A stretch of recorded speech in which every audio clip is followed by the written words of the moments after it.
ऐसा थोड़ी होता है। अब वो हमें गुस्सा दिखाएंगे तो हम भी उनको गुस्सा दिखाएंगे। क्या सिर्फ वही दिखा सकते हैं गुस्सा? अस्सलाम वालेकुम वरहमतुल्लाहि वबरकातुहू। मेरे प्यारे भाइयों बहनों और दोस्तों, मैं उम्मीद करता हूँ आप लोग जहाँ भी होंगे खैरियत से होंगे और खुश होंगे।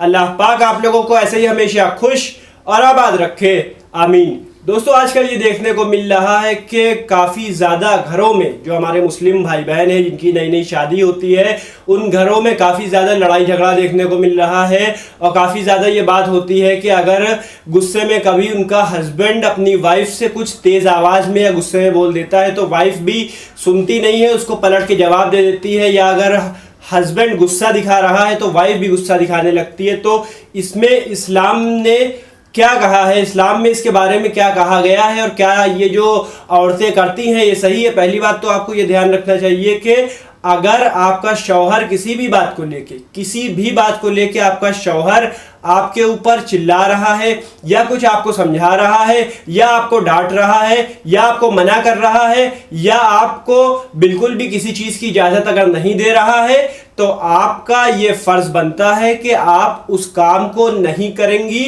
और अगर आप करेंगी उस काम को शौहर के मना करने के बाद भी, वो काम शौहर की उसमें मर्जी नहीं है, फिर भी आप वो काम कर रही हैं, तो ये आप जान लीजिए कि आप गुनाह की हकदार हैं। देखिए, सबसे पहली बात आपको ये बात ध्यान रखना चाहिए कि हम लोग मोमिन हैं अल्हम्दुलिल्लाह, और मोमिनों के लिए ये दुनिया सिर्फ कैद खाना है। तो हम लोग को जो अपना मेन फोकस करना है वो फोकस करना है हम लोग को अपनी आखिरत पे। तो उस पर फोकस करने के लिए और आखिरत के लिए हम लोग को कुरान पढ़ना चाहिए। और उसमें ये भी ध्यान रखना चाहिए, खाली पढ़ना ही नहीं चाहिए, मायने वाली कुरान शरीफ में भी पढ़ना चाहिए कि क्या हुकूक औरत के हैं और क्या हुकूक उसके शौहर के हैं। और इस तरीके से अगर हम लोग ज़िंदगी अपनी बिताएंगे तो कोई भी दिक्कत परेशानी इंशाअल्लाह नहीं होगी। आजकल ये सिस्टम बना लिया है कि अगर आदमी चिल्ला रहा है तो औरत भी चिल्ला देगी, आदमी गुस्सा दिखा रहा है तो औरत भी गुस्सा दिखा देंगी। देखिए, अगर किसी कंपनी में कोई काम करता है तो जो मालिक होता है उसकी बात सुनना पड़ती है। वो आपको चार बातें भी सुनाए, वो आपको उल्टा सीधा भी कह दे तो आप चुप पे खड़े होकर सुनेंगे, क्योंकि वो मालिक है। इसी तरह